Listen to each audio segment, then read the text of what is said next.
taking off brands, or what are we doing? I don't even care. We're not at that Bro, point yet? you know your water bottle was there the last time. I was like, yo. Yeah. But you know, not in a bad way. I'm saying, bro. we like Oakley. You might you know? believe it. Well, a lot Oakley's of, not ter- do I water think we brands do it. even We're not there sponsor yet. stuff? Yeah. A couple more episodes, and then When we I feel get like there. water brands don't even care about sponsoring because they're like, y'all need this shit. yeah, You need water to survive, so you go and buy it. yeah, that's true. There was that free water that put the ads on the water bottle, Okay. and that's how they pay for the water. So it was just like free water.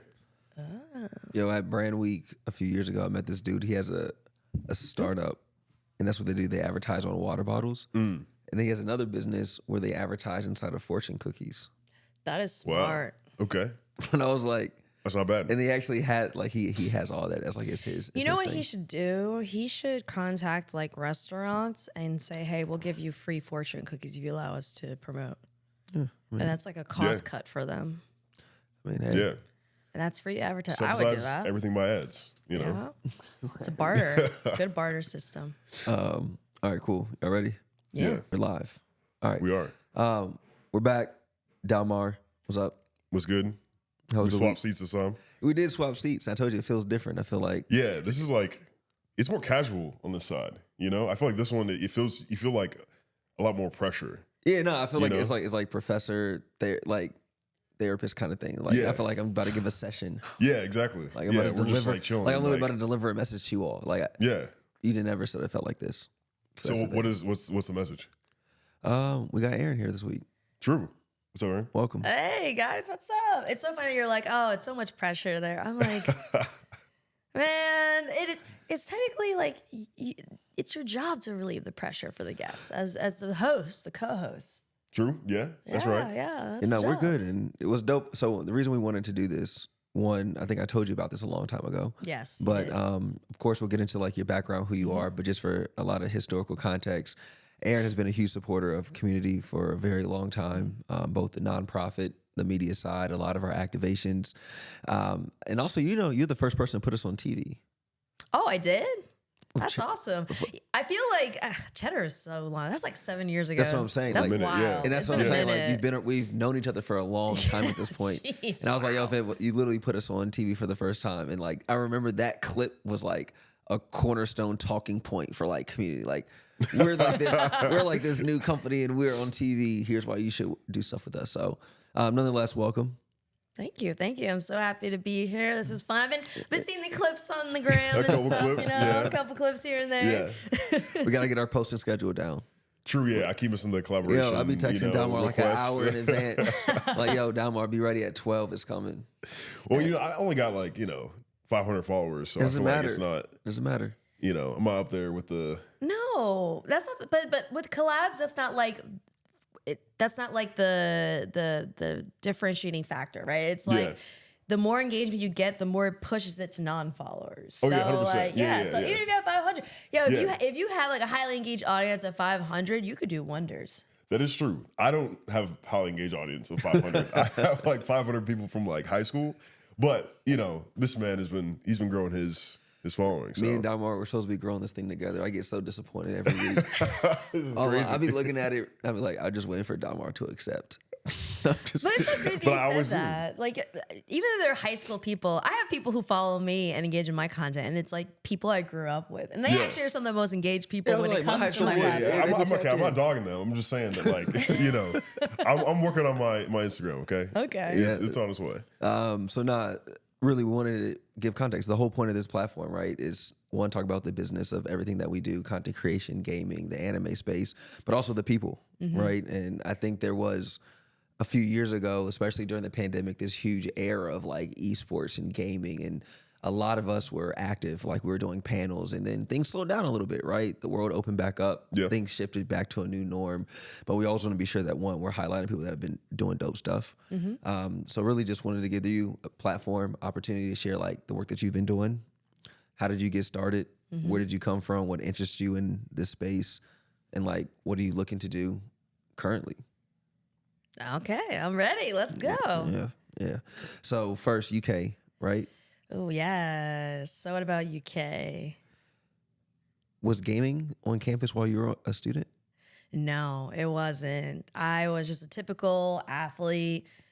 I played soccer, I went to classes, and like that was it. But I will say the great thing about UK, and it's always been something that has been, I would say, something I really appreciate about them is they've always been super supportive of my passions and any passions of any of the athletes. So at that time, couldn't make money. Yep. Oh, Days for man, NIL. I'm so jealous, bro. I could have been making so much money then. But so basically, like when I was there, a lot of people don't know is before I went to UK, I had actually a popular high school basketball website. Really? Yeah, it was called Box of Mess, and I actually got a lot of top high school basketball players to tell me where they're going to college. And so the good thing was because I was considered a top soccer player in New Jersey, I was around and knew people like Michael Kidd-Gilchrist and Kyrie Irving and some other top athletes in New Jersey. So that kind of blossomed into me getting exclusive interviews with them because I mean, I guess they respected me, one, because I was an athlete, two, you know, it doesn't hurt that I was a girl their age. And so it got to the point where people from like ESPN, Fox Sports, CBS Sports were looking at my content. And so when I got to UK, they were like, hey, by the way, you're going to have to shut that down. And I was like, why? They're like, you can't make money from it because, you know, NCAA is looking at it as hard because of Coach Calipari. So I was like, oh, okay.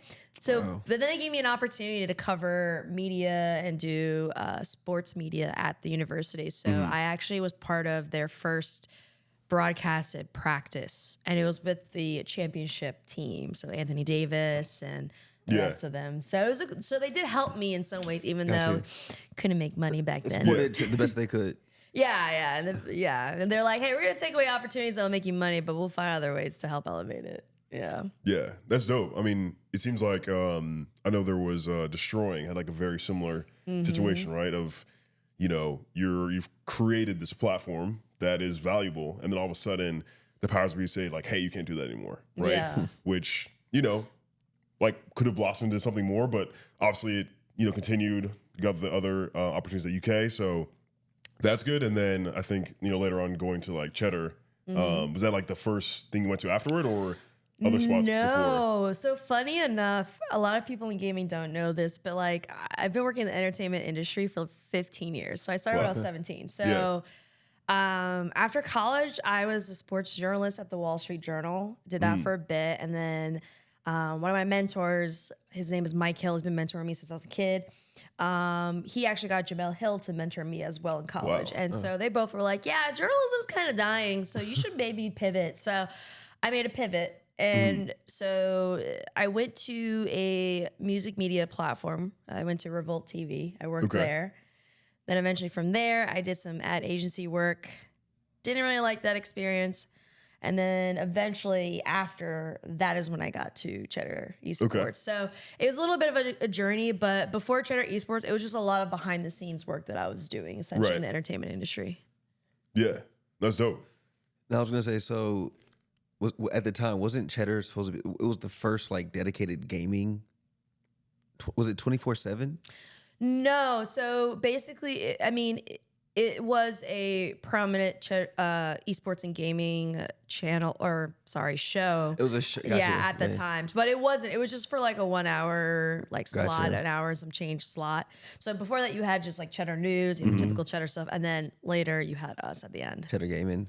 That's cool. I just remember that whole era, and you were just bringing on a lot of people who never historically had opportunity to like show up like literally on broadcast and talk about the work that they were doing. And I think even to this day, I mean, some of those folks like we met and networked through just like all being on that platform together. So you were in New York, you were at Cheddar. How long were you in New York after like when you were at Cheddar before you came out here to California? So, I mean, I was in New York for about 8-9 years. Yeah. And so my mom's side of the family is from New York. So I knew instantly after college I was going to move to New York. And then when COVID happened, a lot of the opportunities just dwindled. But because entertainment is part of the economy here in California, I was like, all right, well, let me go find projects out here. So that was when Venn happened. Yep. I got hit up about that, and I was like, sure. But I didn't immediately move. I didn't like come out here for other projects until like 2022.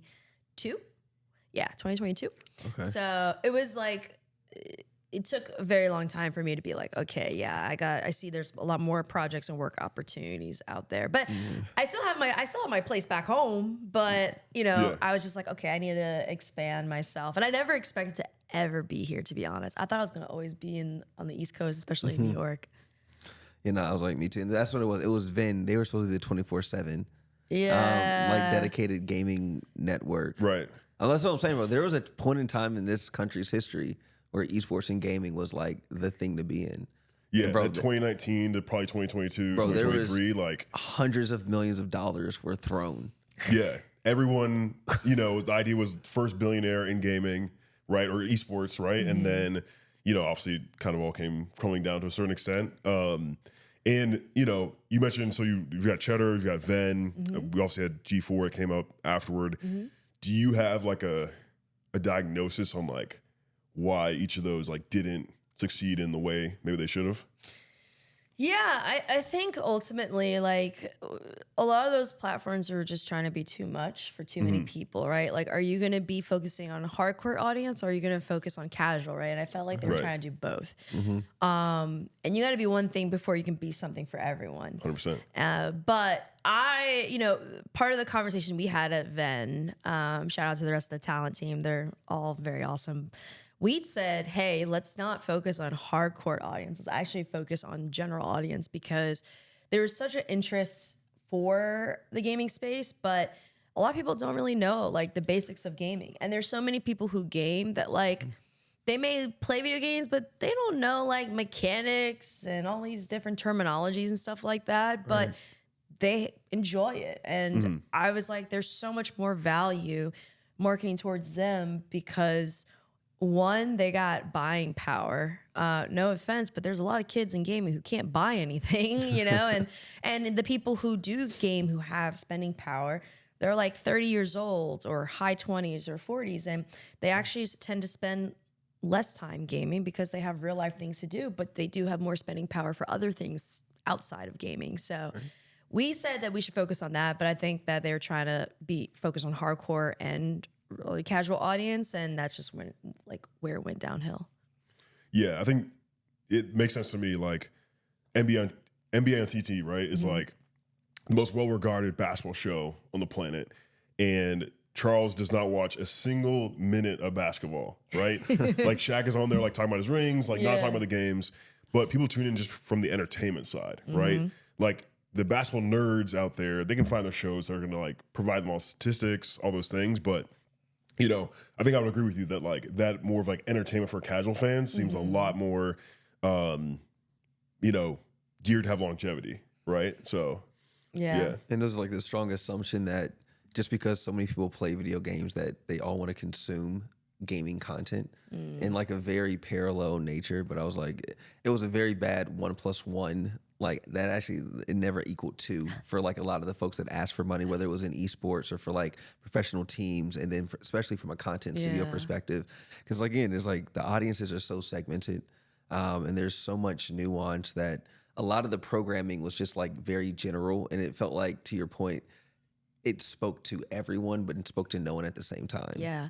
It's like a balancing act, right? Because you got to be niche enough that people can understand what you're about, but you have to be broad enough that there is a broad appeal, right? So having a specific niche, whether it's gaming or whether it's lifestyle or something specific in it, but you have to still what we call the generalist principle theory, where it's like you have a niche that is a differentiating factor for you in the market, but you have to have it be able to appeal to a broad audience. That's why streamers are so successful, because they're niche enough, but they could appeal to anyone, everyone. Like, you don't have to be a gamer to watch a streamer. And that's why we see people like Kai and the rest of them like really taking off, because I know people who know about Kai, but they don't watch a stream. But he has enough of a cultural lifestyle component to it that he's integrated into his stream that it appeals to a wider audience than just gamers. Yeah. Yeah, I mean, to me, like, I think to that point, like, the streamers who have this like ability to build platforms and like connect those audiences because they know, like, how to make something entertaining. Obviously, OTK has had some fall offs in recent we'll not get into the controversies, but like them being able to build gaming shows and like platforms, I think kind of spoke to that point as well, right? Of like these streamers like create entertaining, culturally significant content that's not, it doesn't have to be so like deep in the weeds of every game, but people obviously connect with it, and that's why they're the best, right? So from a creator lens, do you think? Let me ask you this, because you mentioned like creators and platforms. Do you think large creators should have their own platforms? Kind of like the same example of every streaming service becoming like its own stream. Like, should creators build? Yeah, let me niche this down a little bit. If you think some should, which ones? So I would say, I don't know if it's necessarily like platform, but they should have their own products, right? I think that is the angle, because, I mean, we've seen how certain platforms are and how there's been like, they just don't last, right? Unless you have that immense VC capital or you're creating a platform that's so new. But I think that having their own product is the way to go. I think when we look at it, right, like their content is very top funnel, and then they probably have, whether it's subs or Discord for their middle funnel, and then it's like, okay, well, what's your the end of the funnel? And I think at the end of the day, it should be a product. Now, a product, that's the interesting thing, is a product could be a platform. It could be a platform. It could be a part of a platform. It could be, coffee. It could be something, right? But I think that ultimately having your own, influencer product is the way to go. And I want to preface by saying this. I think a lot of times when people are like, oh, for you to have a product like that, you have to have millions of followers. No, you don't. You just have to have a skill set that has a high demand. My brother was telling me, my brother Ian, him and I work on a lot of projects when it comes to like helping creators, develop their niche and develop their products. There's this one woman. She only has 500 followers, just like you. All right. And she sells a product for $15,000 or $25,000. And she makes like six figures every single month off of those 500 followers, because she has a niche in mortgages that is so specific that it's needed, that she can just live off of those 500 followers, and that's it. So yeah, I think it's just creating a product that is to your strength, but like you don't have to have millions of followers to create an effective product. Yeah. I mean, go ahead, bro. I mean, I agree 100%. I think it's interesting to hear you working with your brother on creative products, because I think we've seen like a breadth of successes and failures. I don't want to say failures. I think executing something is always like you learn from it, like you see what the market says, all those different things, but I'll say backlash. Like, for example, Valkyrie had the blue light makeup that came through, and then there was a kind of huge Twitter conversation around it, and obviously that unfortunately went under. Then all the way to, I think to your point, the Simon, right? Like they also have a wide range of products, right? But they have their charity match that gets millions of viewers and millions of donations, and they get all these different creators to participate. They have, I want to say, seltzer as well, and I think they have a chicken shop. But I think they lean into what makes sense for them, right? Especially in the UK, right? Of like chicken's a big thing, or these chicken shops, obviously soccer, and they're a big enough group to like build a platform, right? So I don't know if you've like seen any that you really like. Like I know you mentioned coffee. I know like Emma Chamberlain has coffee. Are there any that you feel have been like great creative products? It's interesting. I mean, I probably have seen on a smaller level. I think when it comes to some of the bigger creators, there's a little bit of an issue that I see. So, for example, I can't really speak to what Valkyrie and some of the others have done, but just from conversations that I've heard behind the scenes, a lot of times when those products fail, it's because the creator themselves are not heavily involved in the process. They kind of let their manager handle it, or their management handle it, right? And like, I always tell creators, you have to understand business and you have to do things the right way, right? Like, you know, I think that if they take the time to understand that aspect, it would be so much better for them. Now, I'm not gonna say that they're never gonna get backlash because Right. people are mad about everything on the internet, Yeah. you know, like. But I think that a lot of times when we see a product does not hit well, it's because it's not true to the talent themselves, and they're not involved in the whole process from the sourcing to the marketing to market research. Like they really have to ingrain themselves into that, and so. I will say, like, one person who I think is doing a really good job, like developing quote unquote a product, and part of the product is himself, is OMG Adrian on Instagram. He really showcases the life of being a director and cinematography and videography and stuff like that. But the way that he does it, it's accessible. And then he's been able to create a community from it and then, you know, slowly progress from there. But he's like a great example of taking something that's very niche. Like, I'm not going to be a director. Ain't nobody, none of us are going to be, you know, like videographers and stuff. But he puts it in a way where it develops a product of people learning how to do what he does in the way that best way that they can. And he actually like adds personality to it and does it in a way that's different from what everyone else on Instagram is doing or what everyone's doing. While everyone's doing the TikTok route, he's like, man, forget that. I'm gonna do the cinematic route. Yeah. And I think honestly, we're gonna be moving back into that route. I kind of a hot take. I think TikTok ruined the creator economy partially. I think it. Well, actually, I want to let you finish it, but I feel like I'd agree 100%. I think TikTok ruined the creator economy in a way that I think like, and I'm not saying that the creators on TikTok, what they do isn't valuable. I think it's great, but I think it eliminated specific things like storytelling and certain things that creators used to do before, and especially during the YouTube era, that I feel like it's made content feel the same and everything the same. I feel like back when there wasn't even really a creator economy, people did all kinds of content and they didn't really care. And then now like TikTok has made it where it's like only 5-7 second videos and all that stuff, which is crazy because like we had that with Vine, but people still enjoyed long form. I don't think people's attention span was that short even with Vine yet, but I think TikTok really just changed where it's like the only value is short form. And I think that there's so much more value in all kinds of mediums of content. It's like in the way that the content on TikTok is distributed over time, it waters down basically what you're saying, the value of what could be valuable content, because you see it too frequently. There's too many people replicating what they just saw. And over time you grow to appreciate. I personally think is actually not a hot take. I think it's literally the natural progression of what's happening. Of like when people start to phase out or like move from one sense of habit. Because again, it took people a while to adopt TikTok. And honestly, TikTok's adoption came at the right time because it was like during the pandemic is when TikTok blew up. So like people actually had time on their hand.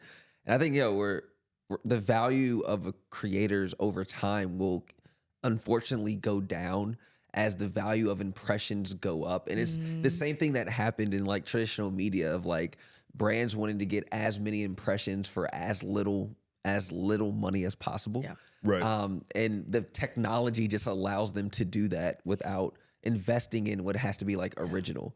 Because I think I'm starting to see, you start to see like these crazy collaborations that don't even start to make sense. Yeah. It's anymore. lowered the rate too. Oh yeah, for sure. For talent. Definitely like the TikTok scene lowered it tremendously. I don't know if it's a hot take, but a thought that's related to TikTok is like, I think in the next 5 to 10 years, the emotional distress with the idea of being a content creator will be that more than like the historical reference of like young black kids wanting to be in the NBA and NFL. Interesting. Because wait, break that down. You got to break that down for the non-black folks. So like this general idea of like, like even whether you're in the hood or not, like I wanted to go to the NBA, right? Yeah. So like you're all chasing this idea of like stardom and fame and like accolade, right? Yeah. But there's going to be, it's like almost there's going to be less opportunities to be a notable creator than I believe there will be to be a professional athlete in the very near future. Yeah. Because it's like we're getting back to the realm of like where, at least I think, this is all just like very conceptual. I personally think we're going to get back to the cycle of like we only want there to be like 50 to 100 notable people. Because right now I think there's a lot of people that have reach, but I don't think that they're very notable. Like there used to be a point of time where like everyone knew who the famous person was. Yeah. Right.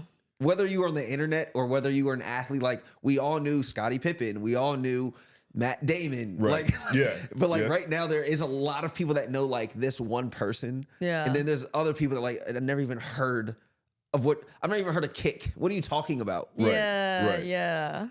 I mean, That's just I my think, take Yeah, no, on I it. feel like you were like going straight into, this Cxmmunity University topic. Oh, bro, like I think Like, that's a perfect example. is Kai Michael Jordan?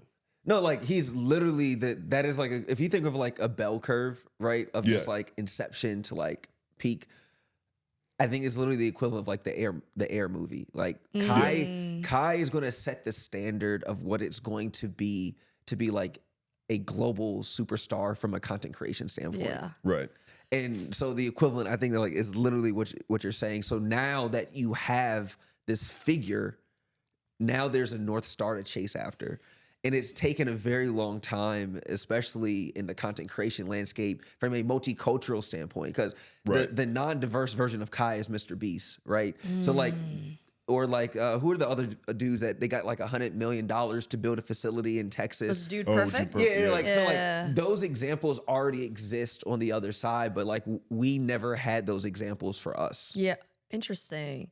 Yeah, I think that in terms of the standard that's being set, I think what a lot of creators have to understand is part of the reason why Kai is where he's at is because he has a team that really understands business. And he has a team that's able to build, right? Like as you progress and get bigger, you literally have to treat yourself like a business and build and hire more people and maintain a specific standard, right? Like even with me, I'm not even the biggest creator or the biggest talent, but I'm already like, okay, I have a manager. Now I need to get a co-manager. Now, okay, I have a video editor. Okay, what's the next thing? I need to figure out who I need to partner with overseas who can help with international opportunities. Like there's a lot more that goes into it. And that's how you're able to expand yourself, right? That's why we're seeing, and the same thing for iShow Speed. He has a team that helps him with all that stuff too.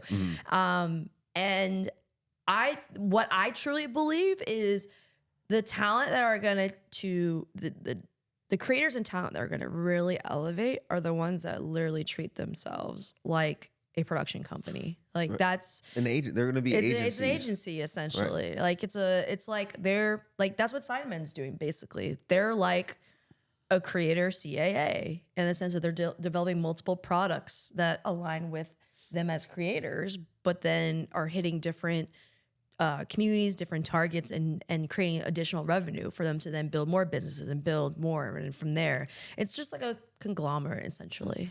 Yeah, because that's what I think the standard is going to shift in the near future of what a famous creator is. And because right now it's purely digital metrics. And when I say like limited opportunities, there's not many brand opportunities to support the amount of digital creators that may be able to step into those shoes. And that's why I was like, I agree with you. It's like if you're not set up or prepared for that transition, and then I think like if you take it back to basketball for a second, it's going to be like the NBA players versus like the guys that are really good that just like play at the park. Yeah. Yeah, like the Interesting. Like they may be just as skilled, they may have just as much reach, but like you didn't cross over into like that formal industry. And this all started because I guess going back now 3 years ago, I think 3, maybe 4 years ago, the advertising marketing industry just recognized gaming as an actual vertical, right? So that means that everything predating kind of like the thing that makes an indie industry an industry was really just a very lucrative hobby. Yeah. Yeah. I have a question for you too. Do you think that it could be possible for someone to build their brand like the other direction, right? Where they don't have a social media following, but they built such high impressions just from whether it's activations or things they do. It's kind of like if you're a basketball fan, everyone knows who Worldwide Wes is. Yeah. Everyone in basketball knows him. Yeah, I actually met him down in Marine Del Rey. Nice. Yeah, I met him too. Yeah. But like everyone knows who he is. but you don't see them on social media. I'm actually curious to see, do you guys feel like there could be someone who could essentially do that without having social media, but having immense impressions and reach just from their like unique brand that they have? I think so. In the funny ways, even with like the story, because again, like Dalmar said, like I'm not really growing a following. That's not like the goal, right? It's just It's happening. Yeah, it's just like I meet Trying to be people. famous. It's like literally like, hey, you go to a networking event. Hey, let's Yeah. exchange socials. So like it's a very much incremental process. Yeah. But That's true. I think that's what happens is like starting an agency and being able to build a community around it. I think slowly but surely, yes, that's how you also is like the opposite direction of inserting yourself. But I think again, nobody right now wants to be Michael Jordan's manager or agent. Yeah. Everybody wants to be Michael Jordan. So I think Yeah. Well, who was Michael Jordan's manager? Someone. Michael Flack. I've also never heard Folk. that name in my life. No, He oh, got a lot of money though. Yeah, true. I'm No, saying as like gonna a look. example is like, but you know, it's Folk. I'm pretty sure. It's, Actually, you know what? No, I disagree with you on that point. I think there are going to be people who are going to want to be those. What? David Folk. So I think That's there so are going to be people who are going to want to be Michael Jordan's agent or manager, but it's going to be people who were in positions like Michael Jordan. Like, hear me out. I think some of the best agency people, the agencies, managers, and later on are going to be former talent creators. You think so? So I like, really I think do. so, I yeah. think because so what a lot of people, this is kind of, well, no one really knows about this, so I guess I'm revealing now. But like for a lot of the projects that I work on, I'm in marketing meetings. Like when I was signed to Puma, they had me in marketing meetings, product meetings, and et cetera, because I understand business.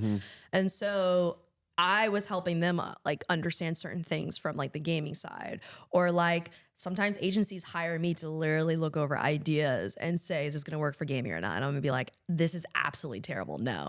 Or I'll be like, this is great. Or like, scrap this whole thing. Right. Yeah. And so I think we're going to see a lot more of that. I think we're going to also see creators who have a duality of being talent, but they're also going to be hired by agencies internally and hired by brands internally to literally come up with better ideas than some of the people who work in those companies.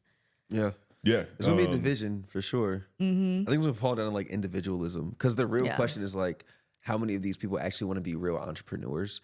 Because again, I think there's a difference of I fully agree that there will be times where a creator or their production company will get hired for like a contractor role to like help think through a 6 to 12 month campaign, right? But how many are actually trying to create a media network, right? And I think that's where I'm always kind of going back and thinking of like, I fully think that, yeah, just like you see now it's happening in traditional sports, right? The former athletes of our era, they're phasing out of the sport. They're launching production companies. They're launching media companies. Melo, and I think he just did his production company like last week, which is pretty yeah, the dope. whole Yeah. like NBC cast, I think is like, And they got Michael Jordan. It's they crazy. have my wow. You saw that? No, I did Yeah, not. so NBC. So first off, it says he's going to be a special contributor. Yeah. That's literally what it says. But Just they got showing up. you don't get Michael like, yo, what's up? Yeah. But nah, so that's kind of like exactly. That's why I was Yeah. like, I agree that it's going to happen, but out of that, how many are actually going to try and run an enterprise, right? I don't think many can. And this is me just being honest from seeing the behind the scenes of, and I'm not going to name names, but like I've worked with some managers who rep some of the biggest streamers and content creators. And just even when I see that like a lot of these creators they're not involved in the business side of their business, and they're not business savvy. And I think the ones who are going to be successful, they're ones who, they don't necessarily have to be business savvy, but they need to be like, oh, I want answers. I want to understand this. I want to understand that. And there's not that many talent who do that. I think a lot of them are like, I just want to create, I want to do this, and manager, you handle everything else. But that's not gonna, like, you're the CEO of your own business. Like, you have to know everything. You have to be involved in everything. You have to be in every single meeting. Like, so I think that the creators who do that and dive into that are gonna be the ones that are gonna be able to do that. Right. But like, unless you have like a super amazing team who can build everything for you, but even still, like, if you look at the Mr. Beast and Kai, like, they're heavily, from what I understand, they're heavily involved in the processes still. Yeah. And also going back to what you were saying earlier about, you know, how Black and brown aspiring creators are like seeing what's happening and seeing like, okay, like what am I chasing? Stay with me here. There's before I jump into this other side tangent. Just putting a disclaimer on the screen. Yeah. So I recently was found out that there are like clipping companies and clipping agencies that, for example, for Drake and Party's latest album, it was, hey, you get paid a certain amount of money if this video goes viral, pay you based on the amount of views you get, right?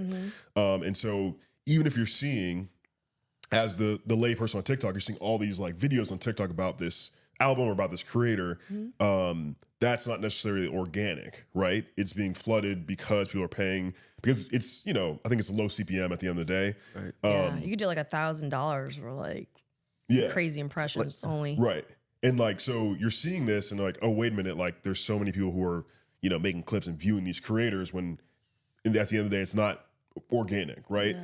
And so then the creators, people seeing that is like, okay, well, like, let me chase these things too. Like, let me make these like, I don't know, viral moments, these pranks, that, you see like Kai doing certain things and like, a lot of times like they have people on site, like, especially for the Mr. Beast one when they blew up the house, right? It was like, I'm sure they had like actual, fire teams or whatever. Bro, all the stuff that you didn't see in like Wild Boys and like Jackass. Everyone was outside the room. Everyone was there, bro. I agree. Yeah. But then like, you're not seeing that. So like, oh, let me go and do that. Right. And like, I saw one creator was taking people's luggage at the airport as a prank. And I was like, some guy like grabbed him and was like, pulling around or whatever. And I'm like, that's not a prank. Like at the airport, like that's, like that's anybody wild. should be like, it also you're on the no-fly list. Like it should be designated PvP zone. If someone grabs my luggage, right? Like I have whatever right I need to get that thing back, because I'm not going to the no-fly list, with like abandoned luggage, right? Yeah. So, but yeah, just like people seeing Kai, these other creators, and like, all right, aspiring to be that and like trying to chase it. What I actually would encourage creators to do is if you can get an internship or job, I would say work in the entertainment industry. Literally, the creator economy does exactly what traditional entertainment does. Like you were saying, like more stage stuff, right? That happens. Even some collabs, very much staged. It's the same way that like in entertainment, two PR people will be like, hey, we're going to have these two stars date for a bit. Right. Some of those relationships ain't real. I'm sorry to tell y'all. Some of those relationships are not real. They're just PR relationships. It's the same thing. They're just taking the model that was utilized strategically and traditional and implementing into the digital world. And I think if people understand that and understand some of the tactics and some of the nuances in the entertainment industry, they can apply it back into their creator business. So it kind of goes back to where people are like, oh, digital is going to supersede traditional. In some ways, yes. In some ways, no. I think digital and traditional need each other. Like they absolutely need each other. No, it doesn't matter how great digital is. You still are not going to get the same amount of money that you do in traditional. Like absolutely not. Right. And then traditional, y'all are struggling and you need them views and you need that reach and you need that uniqueness because y'all don't know what you want to make anymore. Y'all are not being creative anymore. Right. So it's both of these are going to need each other. Like they're saying Hollywood's dying. Yes, it's dying, but also it's going to have to change and it's going to need digital. The same way that I think parts of digital is dying and it's going to need traditional. And that's why you see like Emma Chamberlain doing traditional Met Gala stuff and all that. That's why whenever people have those conversations, I'm like, they're not going anywhere. They're going to just be closer and need each other a lot more. Yeah, that was like, which is the value of content because of how quickly it's going down, unfortunately. And to your point is like digital, like it's actually, I never thought about it until you really this deeply until you said it, but it's like, that's why the albums, remember we talked about like last week, that's why the album doesn't sell, right? Because it may not have, so he actually ended up, I think the first week, because he did another, that was like a Tuesday or Wednesday.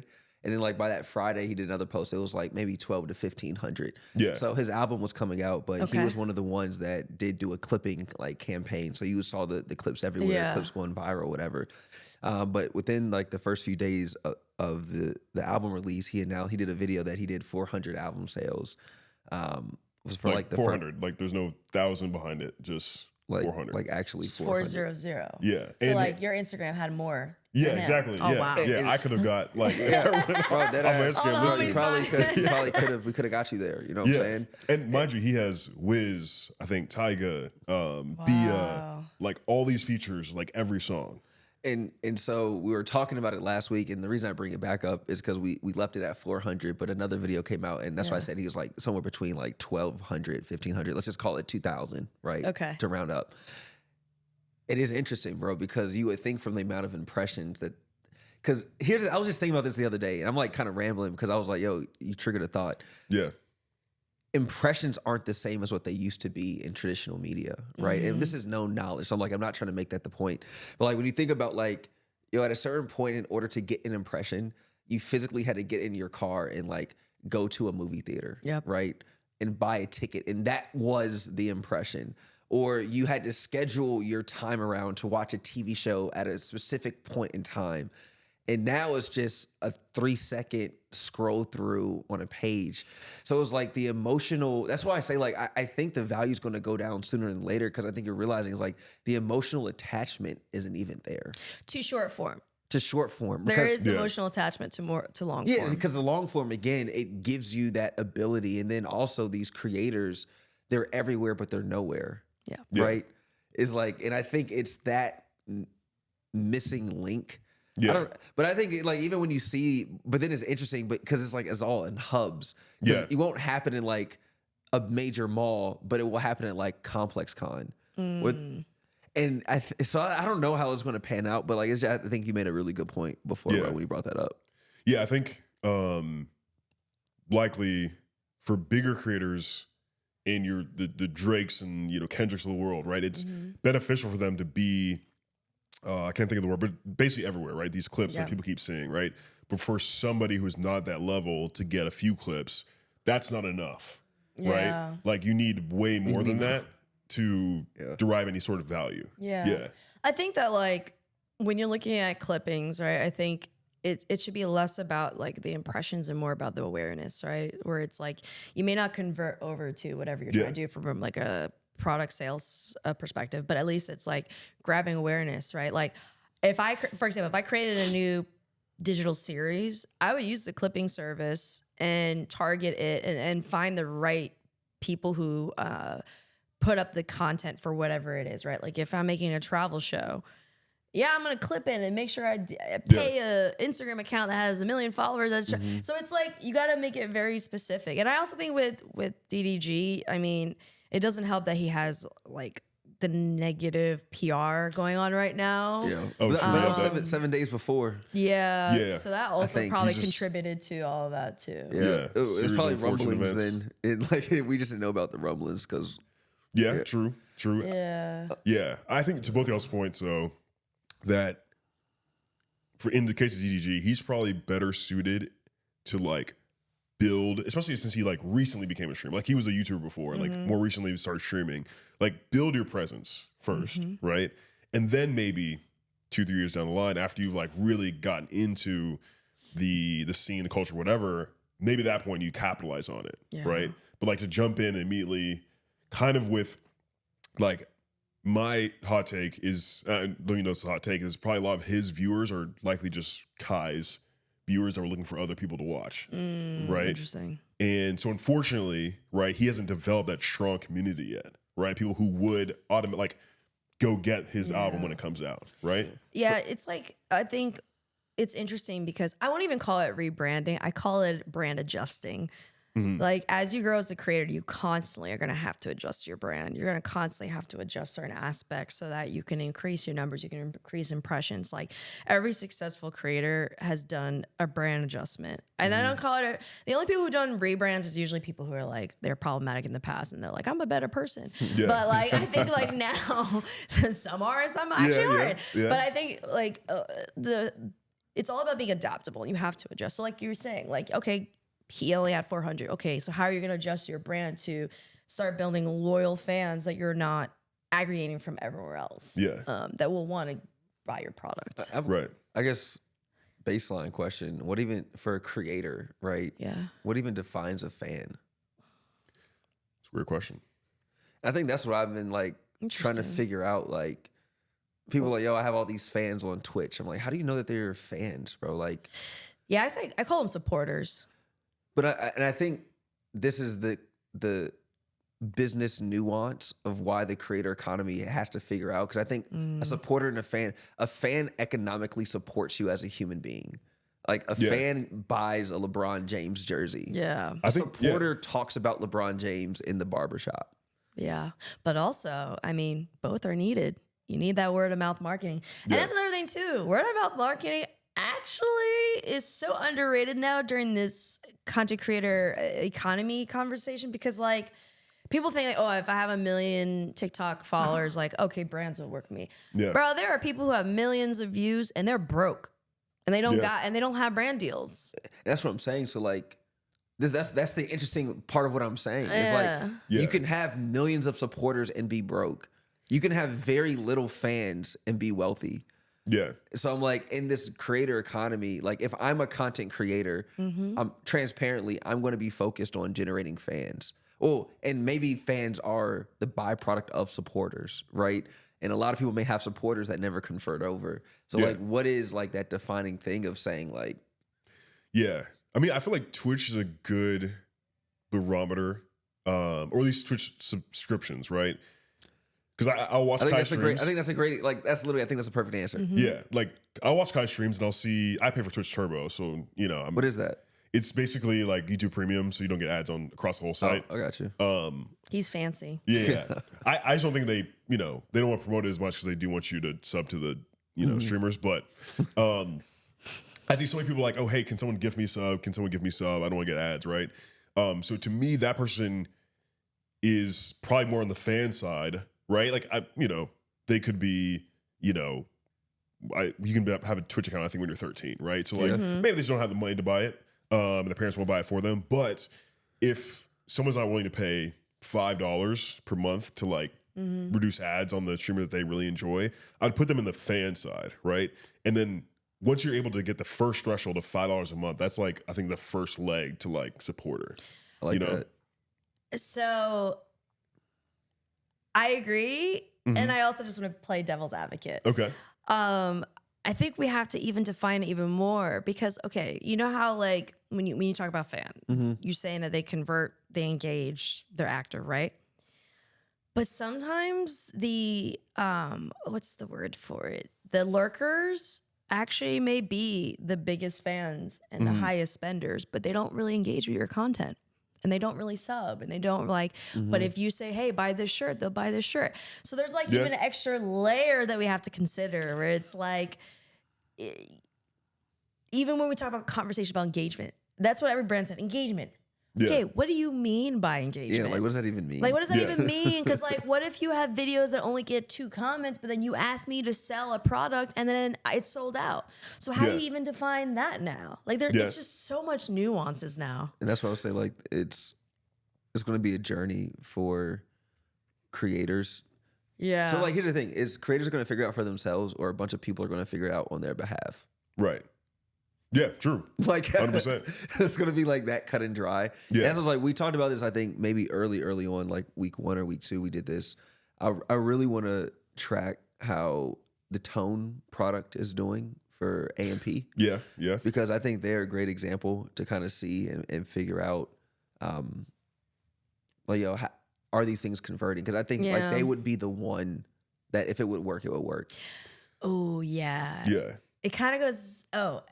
So another question, because this is also part. Like I hear this word, it is such a buzzword. It's. I think it's aligned with authenticity. Oh, yeah. What is culture? Brands throw that word around so much. The intersection. And it's not even about intersection. They just throw that word around, and I don't think they really understand what is culture. Like, so how would you guys define culture? Yeah, I was thinking intersection, like they'll say the intersection of culture and blank. Oh, right? yeah. And it's like every About Us page, right? Yeah. But I mean, Ryan, let you If I'm honest, yeah. I think it purely means we want to tap into Black people. Yeah, I agree. I think that's like the direct, like we're like, hey, we want to tap into culture. Like that's what I hear. We want Black, and also that's what I hear when I hear, of course, like HBCU, and that has a more direct implication on Black. But then oftentimes culture and HBCU are kind of coupled together, especially like in a lot of the work that we do. So I don't want to like give one clear, say like for everybody, but at least for us. And it's interesting too, because now I'm realizing there's another problem, because HBCU's Black, but Black's not all HBCU. And so sometimes people want to create HBCU programs where they're not necessary. I'm like, yo, you actually just want culture. You don't want HBCU. And so like, even like having to learn how to educate on those two things is very interesting, because sometimes brands are coming to us and they say, hey, we want to tap into HBCU to reach the Black audience. I was like, as a Black audience, the HBCU community is the smallest part of my audience. Yeah. Yeah. They think that, and I'm saying this in a nice way, right? I'm not like dogging anyone, but they think that like we're a monolithic, like in the sense that like all Black people listen to hip hop, or all Black people are about sports. And it's like, nope. That's not how it works. Like, you know, I had a conversation with my homegirl, Zena Coda, shout out to her. And we had the same conversation. She's Filipino. And it's the same thing that happens with API, where it's like, they say Asian community. And it's like, bro, do you know how big Asia is, bro? It's Asian communities. And you know, East Asia is very different from Southeast Asia. And it's just like, I think that's the same thing they do with Black culture. And then like understanding that the Black communities and Black cultures in the US are not necessarily the same in the UK and not necessarily the same in other places. And I think it's just that it's a lump sum that they try to do. Yeah.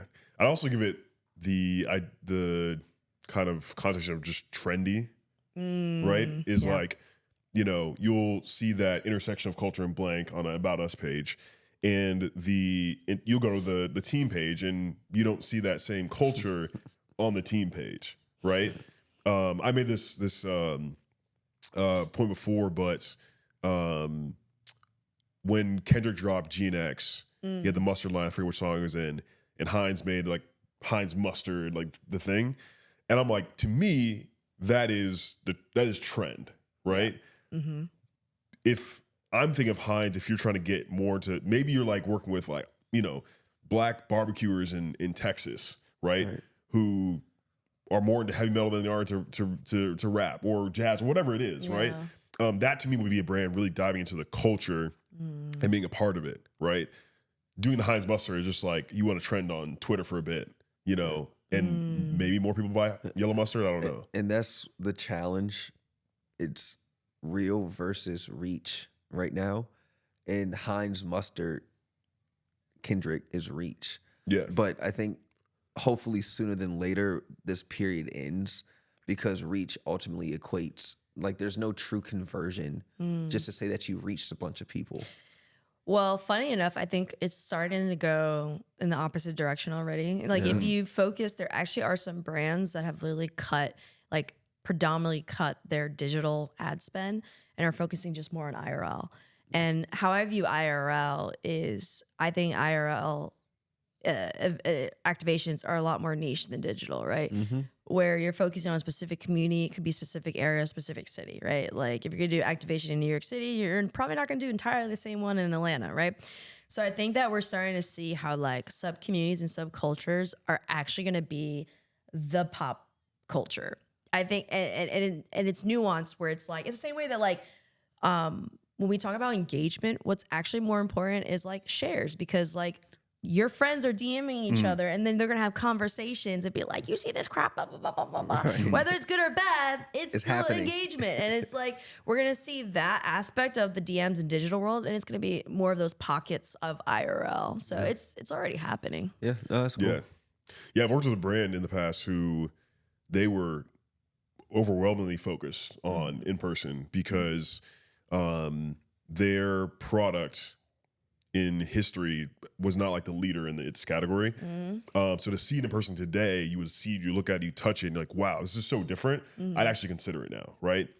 So even if we offered them like, hey, we'll get a lot more reach doing this other thing digitally, they're like, well, that's not really what we need. You know, like, yes, we'll get the reach and the numbers, but like we need people to like touch this thing, you know? Yep. Get inside and like see for themselves in it and then be like, okay, wait a minute, like this is actually my whole perspective about this brand changes because I saw it in person. Do you feel like there's going to be a category of creators where it's like same thing that a brand does? You're going to have creators that are going to be more impactful as IRL creators in the sense that like being face to face with people, they get more impact than just creating content online.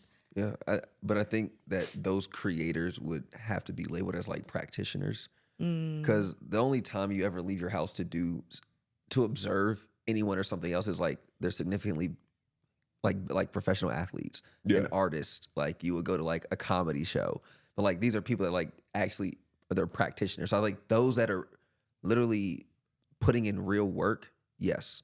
The ones that wake up and are just looking for a viral moment, they're at the park. They're hooping. They're not in the league right now. Yeah. And I think that's probably going to be okay. Like this literally is just going to be, the creator economy is just brand new and it's a lot of kind of chaos right now and noise, and very soon it will stabilize.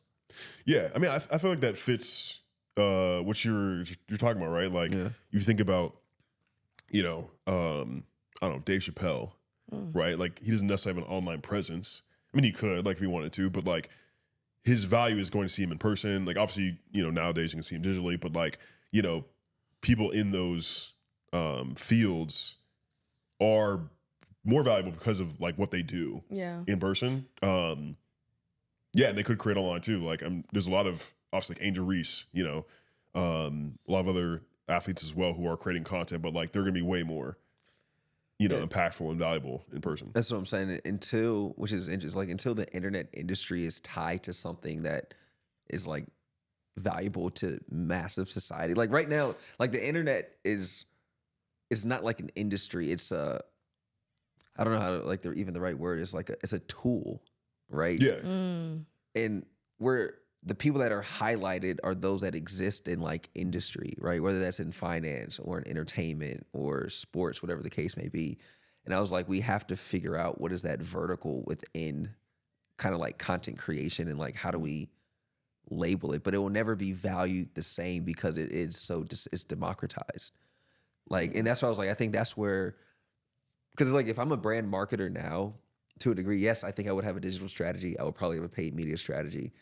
But I would focus, to your point, on local markets where those cultural nuances influence the rest of the country. So like think about like how down south music influenced a lot of like hip hop for like 10 years. So like I wouldn't be trying to do things all over the country. I may just focus on Atlanta. And I know that over a 2 to 5 year period of enough investment in Atlanta, I'll influence the other pockets of African American culture throughout North America. And I would find like those relevant cities for other relevant nationalities and figure out what are the things in those cities that are the talks of the town throughout the rest of the country. It's funny you mentioned that. I saw a clip not too long ago from Gary Vaynerchuk. He's like, there's creators that can be local famous. Like you can literally do a radius ad spend on IG and become locally famous. And it's just like, that could be just as impactful and valuable. And that, and if you especially are able to convert a lot with that, then you have a hyper niche market that can expand if you wanted to expand, right? But I think part of the problem is creators are so focused, like, okay, they look at Kai, they're like, I want that, like right now, instead of saying, okay, what are the steps to get to that point, right? Are you going to be like a small niche here? Okay, then how do you, develop that niche where it can appeal to more people, and then it can appeal to more people, and then like, I think everyone just wants to go viral and say, okay, I'm going to have that loyal following, but that's just not how it works. It's necessary steps that takes there. Like everyone sees Kai now, but they don't see Kai when he was doing 2K content. And just like, like building that up. Like a lot of people, I don't even know if people know that he did 2K content. I don't even know if people know iShowSpeed did 2K content. Well, that's what I'm saying. Like everyone what's missing in the content creator landscape is what's also happened in the entrepreneurship landscape when social media came about. Everyone just saw like these people not working.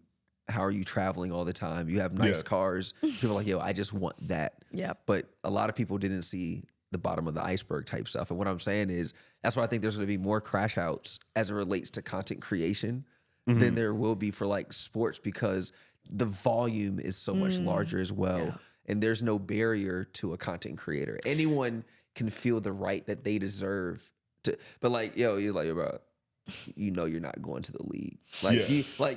There are certain elements that you could have to physically accept that just those barriers are no longer there now. Yeah. So I just think that's really, it's just a cool. What I'll say is, it's also really dope just to be a part of all this as like it's happening in like our own isolated silos. And I think like 10, 15 years down the road, whoever HBO, whatever Max it is at that time, will be like in the documentary to be like, I remember when. Oh my God. You sit down for the. Back in my day. You sit down like, You got the when they come to adjust you on the mic. But you know, they do that thing before.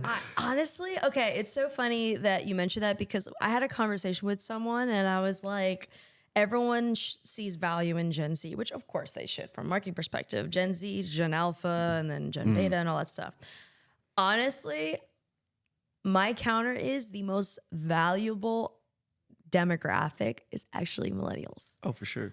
I think we are the most valuable demographic because we are the last generation that really grew up without like these advanced technology and social media and stuff. So we know and understand the concept of a third place and in-person engagements and stuff like that.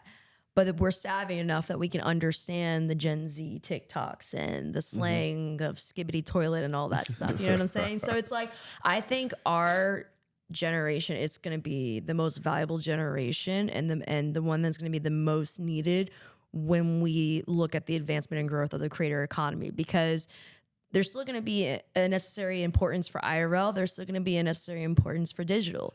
But you have the generation before us that doesn't really understand the economy, creator economy. Yeah. And then Gen Z, they don't know a life where you went to the club and you turned up without being put on blast on TikTok. Yeah. And they don't know what a freaknik is and all that stuff. You know what I'm saying? I had this hot take before, but like it's not even a hot take. Like I feel like clubs were like probably so much better in like 2005. You know, like people go to the club now and like the weekend's on. You know, it's like everyone's like popping bottles. Like it's like don't play the weekend. Like I don't like listen to me going on at home. Right, play some dance music. Yeah, everybody get on the dance floor. Right, like we shouldn't all be in our own sections. Like because we're all on video. Right, to your point of like you're expecting to be taken a picture of or being put on Instagram. And I can almost. I wish I was able to do this, but like I went to the University of Arizona, so like very big party school, very big like pool party. Like almost every place had a pool, right? Mm-hmm. My freshman year, I went to the first pool party. It was like Project X, right? Like walk in, girls twerking on the security guard, like people doing like it was wild. Yeah. And then that was 2012. By 2015, we'd go to these like rooftop pools. They're like these luxury, apartments on campus, and like everyone's like in their own section, just like chilling and like taking pictures, know? And like looking back on it now from like a sociological perspective, like I think social media directly impacted like how people like express themselves IRL. It partially ruined third places. And when I say that is because part of the draw of some certain places were that like it was word of mouth and it was exclusive, and exclusive not in the sense that people can't go to it, but like you had to know somebody to go there, or like people knew, okay, we're going to this party, I could do whatever, be myself, be free, and not worry about the scrutiny of being shamed online. Right. Social media now has made it so that these third places are becoming more obsolete because people are more conscious about being filmed in public and are a little worried about that. But then there's also the other side of it where social media has made people worry so much about what other people think. This is definitely... Oh, gosh, I hope people will get mad about this, but whatever, I don't care. I think social media has made everyone think that their opinion matters on things when it doesn't matter on a lot of things. And I say that where it's like people feel like they have to give their opinions on every single topic when your opinion is not needed on that specific topic. And it's almost like it created this level of importance for people that it made people, and granted, it made people feel important in a good way, but I also think it went the opposite way, where there's people who think that they're important because they have a Twitter account and because they can tweet that their opinion matters or their perspective matters on the topic. but like, no, you know? Yeah. It's a distortion altogether because, like we talked about earlier, the value of even the platform lowers the value of like the opinion. Yeah. So it's like automatically there's a misdistortion of like, yo, where am I in my own life, in my perspective, and the weight that I carry or not carry. It's just so interesting. That's why I was like, it used to annoy me like a lot, especially when I first moved, because moving to Atlanta was like my first like major city. So like you never really dealt with people that had these, yo, I need to be first in line, or like, yo, I'm not waiting. Like I never really had to deal with that historically. So now I find it humor. Like so like I enjoy going to like these events, and like a friend of ours, he always does the Super Bowl party, right? So we go to it we usually go to it. We haven't gone in the last few years, but like when we were going to Super Bowl, it was just one of my favorite moments to see like all the VIPs try and like decipher who's the most VIP of the VIPs. Yo. Oh my God. Right. Yo. Like, Did you go to TwitchCon in was it 2023 or 2022? I think 2022. there was a. Was it San Diego? I went This to, was Vegas. no, I went to last year's. Okay. Yeah. But what you were saying just now, like they had the TwitchCon like party at I think Zook, right? At Resorts World. Me and my know the homies guy went early. there. We were like gambling in I the got the casino. plug there. Yeah. Oh wait, no, did I?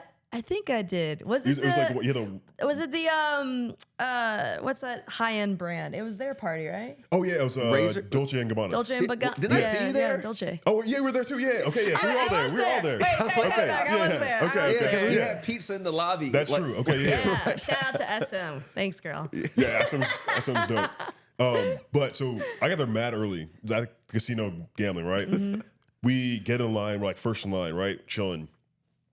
And whatever, fine. Like people start like walking up, and like people see the line, like, well, I'm a streamer, so I'm gonna go stand at the front, right? And then like almost every streamer you may know was like standing in the front area, just like chilling, like trying to figure out how to get in, right?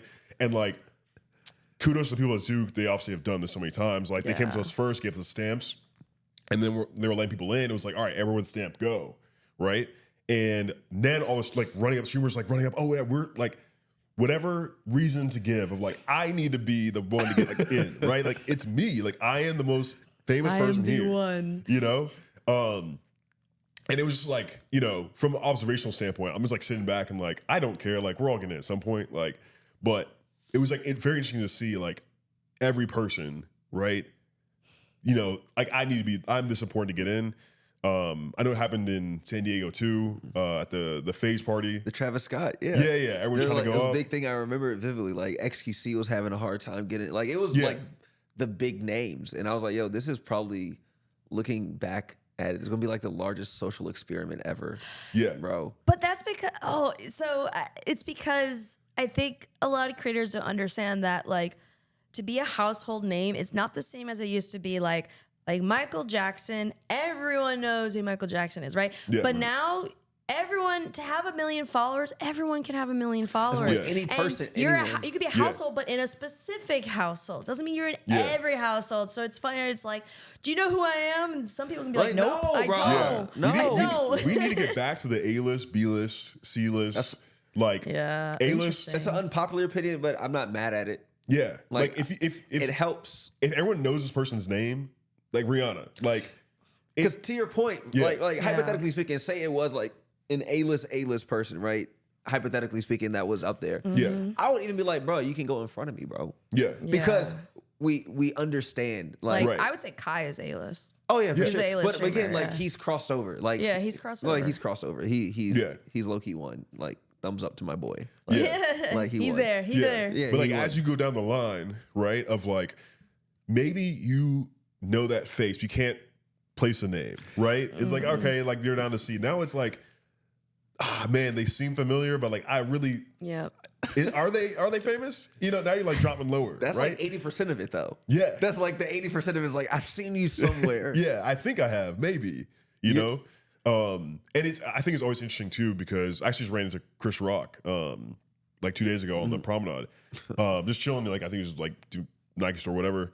And I was like, yo, what's up? You know, big fan, you know. And then went along, he's just like chilling, like he's not like Yeah. trying to be anybody, going like he's just like contrasting that with like, you know, these TwitchCon parties of like, you know, I think it was, I mean, shout out my boy Super Duper Kyle. Like he also went up there, got sent back, and I was like, all right, if he's getting sent back, let me just sit my ass in line. You know, like I'm not walking to the front at all. You know, It's a humble approach. Man. It is, and it's also about, you know, it's just as important who you know, And that's what I'm not saying. what true you know. because You just have to know one of the right people. Yeah. Hey, grab you, get you in. You said you said SM? Yeah. no, she's Well, dope. yeah, because I forget someone who was helping.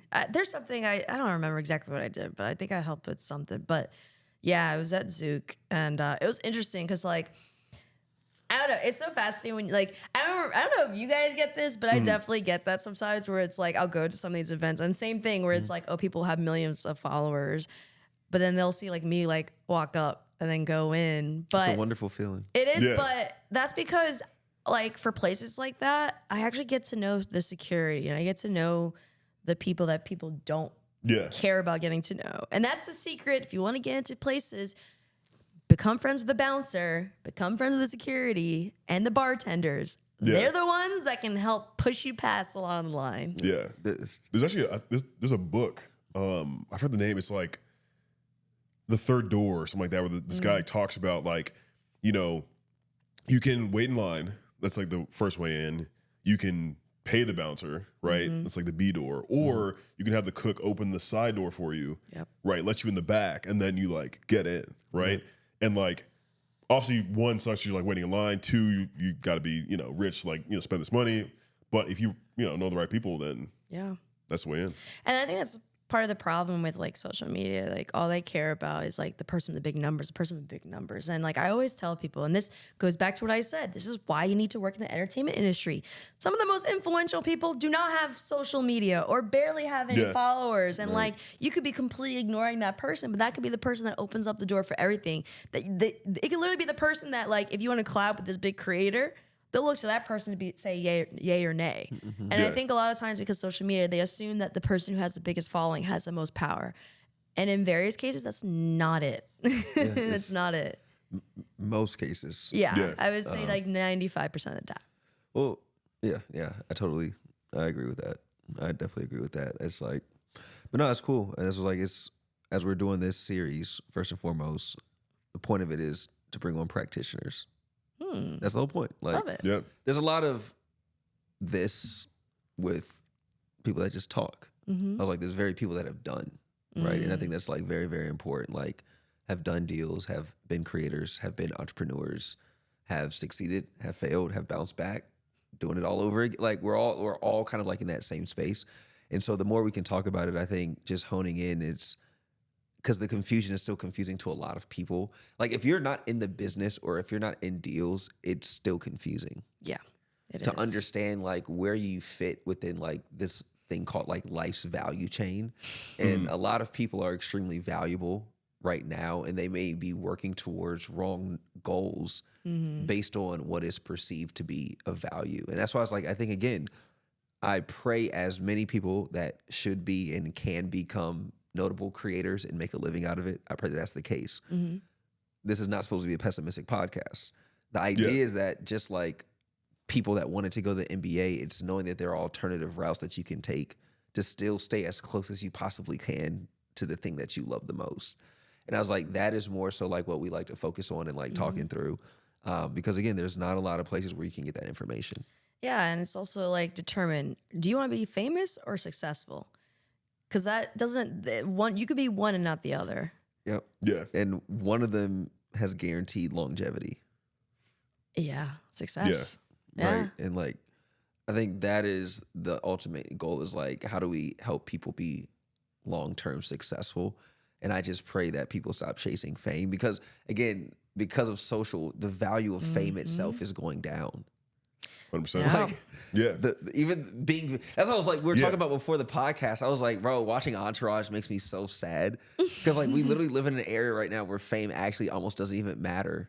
yeah, Because It's like accessible at this time. yeah. it's- And it's like to what you before. It's good and bad, right? Like it's better that there's less gates, right? It's better that well, actually not me, but like, actually me, yeah. I can get on SoundCloud and I can put out, you know, a fire song. And Dalmar like, could have been go famous 3 weeks ago, but he didn't think his followers He don't got didn't do it. clipping. That was his problem. True. Gracious. But like, you know, it used to be that you needed an A&R, like, you know, all these people to get, you know, yourself through the powers that be to become, you know, what you need to. And like now you can, you know, go live with a computer. You can go live with just a phone now, right? And so it's good that the barriers are lessened, but at the same time, to your point, there's other opportunities. There's other, I think, there's a J. Cole there that talks about like, you know, finding the space to be a genius or your genius. And like, maybe it's not being Kai Cenat, right? Like maybe it is being someone's agent. Maybe it is being someone's manager. Maybe it is like being an editor, like all different things. So like, you know, back to what you were saying, like working in the industry, you can find those things. And if you get down to the end of it and you still are that creative person, then like by all means do it, right? But you know, like optimistically, you can be multimillionaire not being a creator as well. I always say when everyone goes left, go right. You are gonna stand out a lot more by going right, and then everyone else is gonna, you know, eventually copy you, and that'll become the trend, right? Like we see. There's this Instagrammer, her name is Chloe. Now, the kind of content she does, everyone has done, but she's done a really good job of creating a lane for herself, doing it differently, and then growing immensely. So, and I think social media has trained people to say, okay, when one thing pops up, I'm gonna do that exact thing. It's like, no, see what works from it, and then do it differently. And then do it in the way that you want to do and not what they want to do. And that's how you do it. So hopefully we can encourage more people to go right instead of always going left. No, we definitely appreciate that. But look, we come up on time. We got to deal with the folks, bro. We have time. We have time. Oh, true. Yeah, we got deals. We got deals. Speaking of business, there's a part of financial planning. Look, you go over, it's an overage.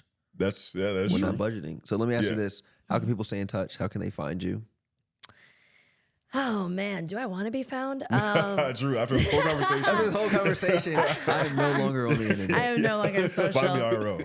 Oh, I am no longer on Twitter. I got off of that. But you can find me at Erin A Simon, ERIN, the letter A, and then Simon, like Simon says. That is where you can find me, or you'll find me out about, you know, out in the LA, New York City streets. So yeah, in the right places. Yeah, the right places. So if you see me, feel free to say hi. Yep, and Erin got some cool production stuff coming up. Yes, Announced I do. GGL, Global Gaming Lit. Clinton was actually texting me or called me during this, and I was like, I can't talk. Yo, shout out to Clinton, doing shout out amazing to stuff out in Clinton. Vegas. So, Erin, you know about that? No, I got here late, so I didn't know that part. So Global Gaming League, I'm part of their broadcast team. Oh, sick. Let's go. One of the three. So season 0 starts this summer. Okay, yeah. Yeah, That's excited sick. for it. Yeah, it's what, is T-Pain, he's one of them too, or? Yeah, he's involved with it. There's other celebrities who are involved in it. It's really fun. It's kind of like how I describe it to people. I'm like, it's not esports, thank God. Yeah. It's like wilding out for gaming, essentially. Yeah. Like it's more entertainment factor than just like the who's really good at gaming, you know? Yeah. So 100%. Last thing we like to do is carve outs. This is like nothing to do. It doesn't have to be like business or anything. Like for me, I think I said it last week, but Andor, I just finished it on Disney Plus. It is the best piece of Star Wars media I've ever seen in my life. Okay. Everyone should watch it. I would say if you took the Star Wars out of it, it would still be an amazing show. So that's my pitch to you all. My carve out is I'm about to finish Common Side Effects. Have y'all seen that show? No. It's on Max. On Not Max. actually- yeah, it's on Max. Wait, Max or HBO Max? Was it Which before the Max? rebrand or Star after the Wars Max? rebrand? Showtime? Depends if you ask me on Monday or Wednesday. So look, here's the thing. I think it's Adult Swim, but it's a dope show about this scientist. It's actually like a comedy, like Adult Swim kind of show. Comedy has a mushroom. This mushroom can, like, if you die, the mushroom can bring you back to life. So like this whole show's about like this big pharmaceutical company like trying to like hunt down and like get this mushroom. So the opposite of Last of Us. You know what's crazy, bro? I never seen that show. Oh, well, it's the opposite of Last of Us. Okay. Yeah, but I need to watch it though. I haven't seen it. But that's my carve out for the week. What you got? Oh, my carve out is, oh my gosh, that's a really good question. Oh, okay, here's my carve out. I actually filmed a episode of Disney digital and social media series that I'm creating called Culture in Plain Sight. I actually went and visited this Black-owned comic book store in Inglewood. It's called The Comic Den. It's owned by a guy named Joe. It's really, really cool.